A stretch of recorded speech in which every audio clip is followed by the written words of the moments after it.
Chappets, and welcome to my top 10 childhood board games. Yes, I thought I'd take a trip down memory lane and do a list of games that I grew up and I have very fond memories of because they went down really well with the groups and the families that we played with, and they kind of inspired me where my gaming went. I was originally going to do this list as a top 10 Milton Bradley games, but I think that would have been a bit lopsided. For those of you who watch my video reviews would probably guess what my top 3 Milton Bradley games probably are. So I thought I'd do this list because it's a bit more random and it's a bit more different, and hopefully you'll kind of see where I came from. I'll start off by saying though, I was born on the year of the tubular bell, so these kind of games were very prolific in my growing up stage, and if you were born near the year of the tubular bell, then you'll probably find that your games will probably be the same. And again, depending on where you came from as well, because there's no Candyland here. We didn't have Candyland in England. We don't have Candyland in France either, actually. But anywho, let's crack on with the list.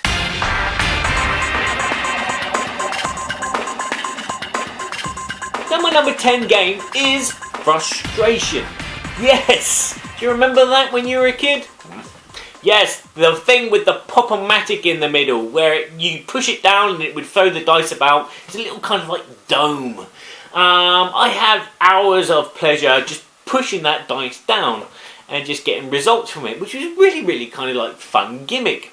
But basically, Frustration was Parcheesi, which in America was Trouble, and in French is the Jeu de Petit Cheval. Yeah, it's Parcheesi. You have to get your people out of the base and into the home. You have to roll a 6 to get them out of the base, to get them on the track, and then get them all the way around the board. And you can jump on other players and send them back to their base. It was kind of like Take That, but it was fun. And it's still a game that we kind of play with our daughter from time to time. She enjoys just a simple roll and move like this. So that's my number 10. A good souvenir, the Pop-O-Matic Frustration.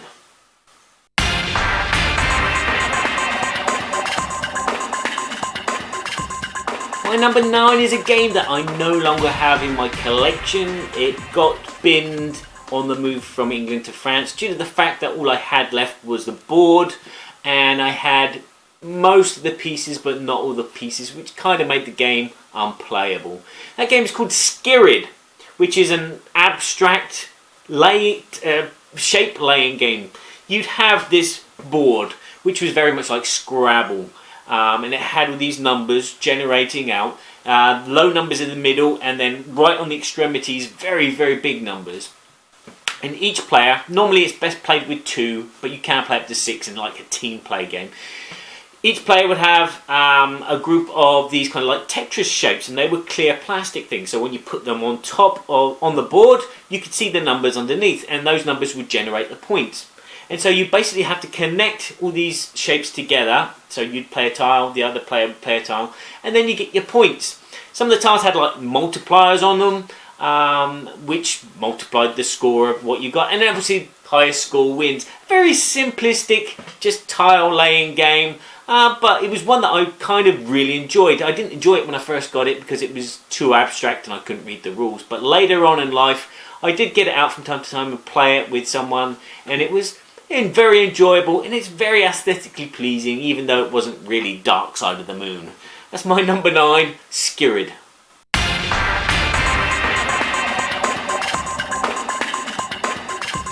My number 8 game is a game that I still have and play from time to time, and it's still available, which is another great thing about this game. It contains all these kind of little pieces. Do you remember those? Did you remember this? Yes, Mastermind.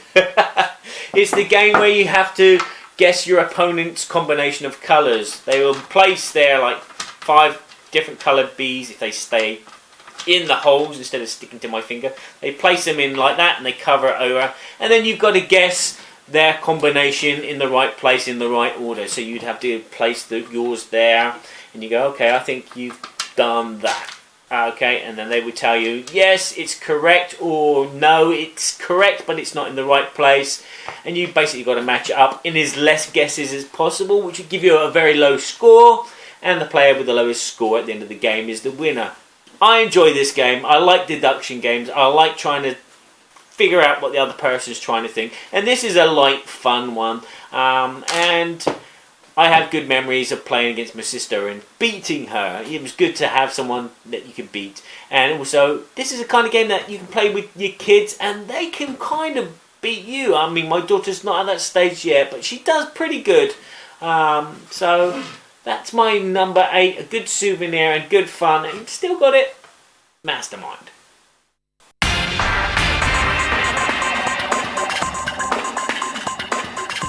Yes, my number 7. Connect 4.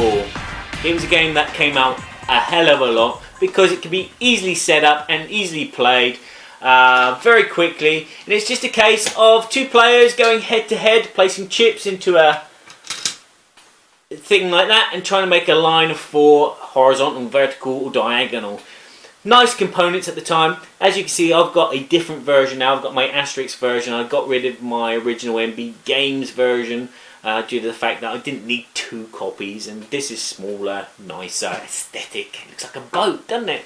And I think this is like a basic of any person's gaming history. Connect 4 is just such a simple idea, much like playing dots at school. And you know what? A friend of mine designed a game which is Connect 4 with dots, like this. You just like draw a line and you create boxes, and if you create a box, you basically create one of these, which is great. Look out for that, Quazoo. But my number 7, great memories of a great simple game, and you know, Connect 4.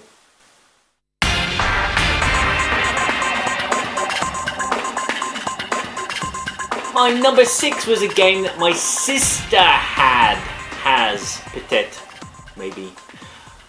That is a game where you're trying to keep your marbles above ground and not let them fall down below ground. It's just the MB game Staying Alive. There's something about it that was so much more interesting than a lot of games like Hungry Hippos or Pac-Man or anything else like that. Battleships even. It was that fun factor of, you know, just remembering if you slid that there, that would move a hole, and then someone's bee would fall down. That's all it is. You put some bees out on a grid, and then you got these sliders which move these little bars which have holes in, and you're trying to make everyone else's balls tumble through the holes. I have such good memories of this. This is like the best memories I had of doing something with my sister, for starters. The fact that it plays up to 4 players was great, so when we had the cousins round, I always wanted to play this game, and this, as I said, this game made me really jealous of my sister. This is like the best game. Well, I had Connect 4 and Battleships, she had Staying Alive, and I was like, my number 6, Staying Alive. Still alive.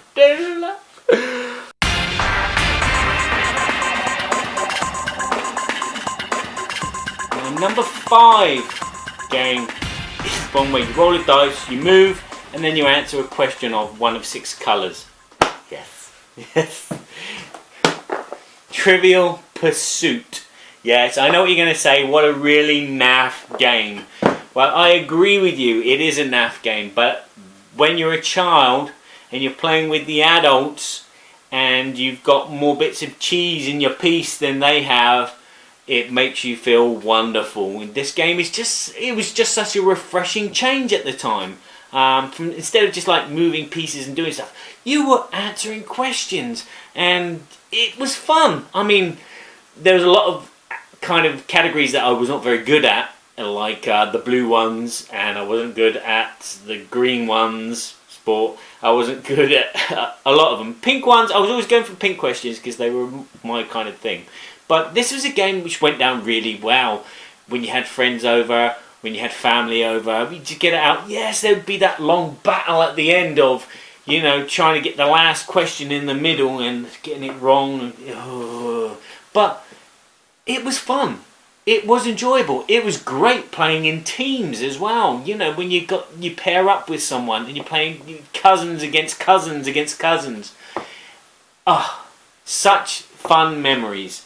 Unfortunately, those memories are they're very hard to kind of retrap nowadays. Even with this asterisk version, or even when my in-laws found out that I was into board games, they bought me this one, which is about the area that we live. Trivial Pursuit is in everything. Is it a great game? No, there's games that do this better now, but for me, still, Trivial Pursuit, I have lots of good memories of a Saturday or a Sunday evening with the neighbours, with the friends. I'm sure that you probably do as well. What was your favourite version of Trivial Pursuit? And what was your favourite colour? What was the kind of questions you were always going for? Was it pink like me? Well, which felt a bit gay, but there you go. Number 5, Trivial Pursuit.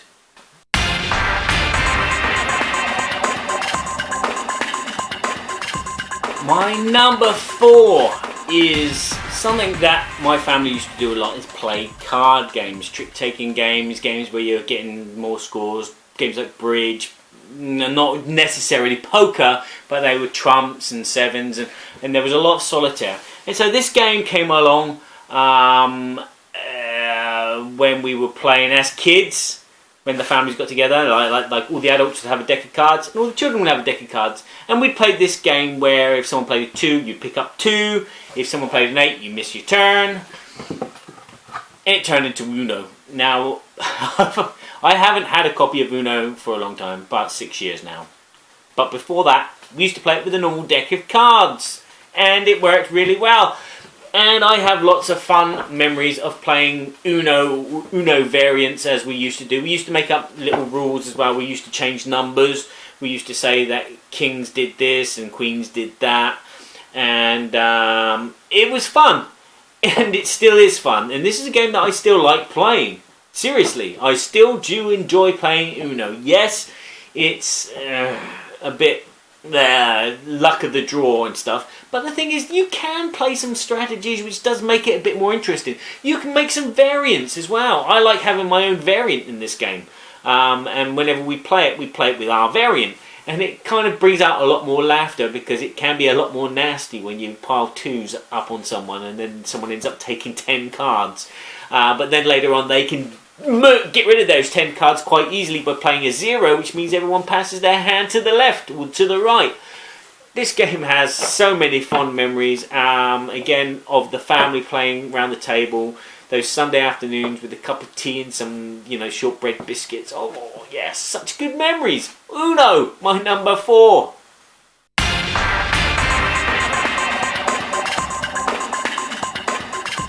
My number 3 game beat out Monopoly hands down, because my dad used to cheat at Monopoly and that kind of gave me a really bad impression. Again, we used to play with that free parking rule, which really extended the game too long. Longer than what it should have done.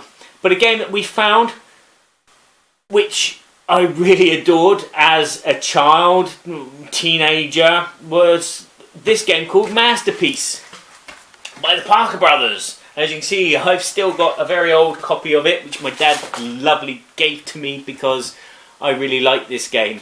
It is roll and move, and then you do the action which it says on the space, but at the same time there is this bluffing aspect to the game, because you'd buy a painting or you'd win a painting in an auction and it would get a random amount.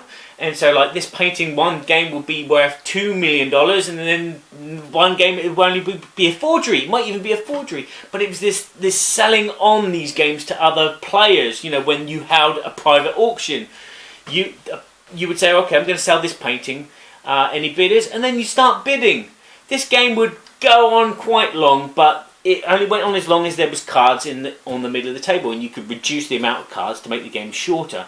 It was fun. It gave me that feeling of being an adult, playing with adults at the table, playing a game which was kind of really for adults. And so I have really good memories. And this is a game my dad could not cheat at because, you know, these money cards are, you know, they're there in front of everyone. He couldn't be the bank and like sneak himself an extra 50 every now and again. So I have good memories of a nice roll and move game with some really fantastic art. And that's probably why we like Pastiche as well, because of the fantastic art in the game. That's my number 3, Masterpiece.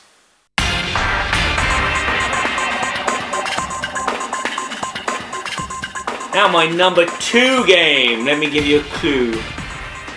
Yes, it is actually Cluedo, but not this version, because this version came out a lot later. I loved Cluedo anyway beforehand, but there was one particular version that I played and found fantastic, and that is Super Cluedo Challenge. Now my neighbours had this, and a couple of nights some nights we'd go around and play Triv, mainly Triv. Trivial Pursuit, for those who don't know what Triv is. But on occasions they got out this game called Super Cluedo Thingy Bobby. Super Genius Challenge Cluedo. That's the one. No. And in that, the character cards and the weapon cards and the room cards, they all had colours or numbers in the corners of the cards. And like normal, you pick out your suspect, the murderer, whatever, and then you put them into these black cases which had these holes which had little flickable things. And you'd go to a room and you'd pick up a little token and it'd say a number and you'd reference it on your chart. And number 15 would be example, you can look at 2 slots on one card. So you'd pick up the one card and then you'd open 2 of the slots and you'd look at the colour or the letter or the number, whatever it was, and then you'd have this big reference sheet and you had to deduce, okay, so that was that there and there. You had to deduce what these cards were because they all had different combinations of colours and numbers. And this made Cluedo fantastic for me as a kid. And we always begged to play this game. This is one of those games that, you know, we didn't have, but we begged our neighbours, can we play it? Can we play it, please? And really enjoyed it. I mean, Cluedo is fun. And Cluedo was fun. It's that, again, it's the deduction games. I like deducting things. Not that I'm very good at Alchemist. But, yeah, it's just super fun game. And that's the Super Cluedo Challenge. Best version of Cluedo, as far as I'm concerned. But you can actually play like Mystery of the Abbey, which is kind of Cluedo with Guess Who, which is really good. But for me, still, Cluedo.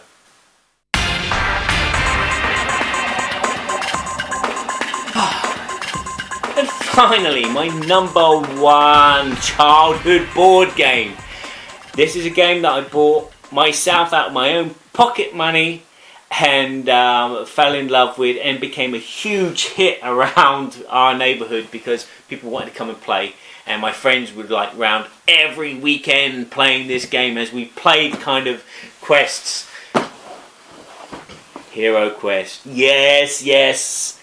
I know it's probably at the end of my childhood when this came out, but what can I say? Yes, Hero Quest is my biggest childhood memory board gaming thing that ever happened. It beats out Chess Club easily. It beats out lots of other things like, definitely Monopoly and Push over there as well, which is, it's a great solitaire game, but it's not very good when you play against experienced players. Hero Quest is like Dungeons and Dragons on a board game form, and you can move around, you can create your own scenarios. I got all the expansions that were available in the UK, obviously not every single expansion because there was loads more apparently.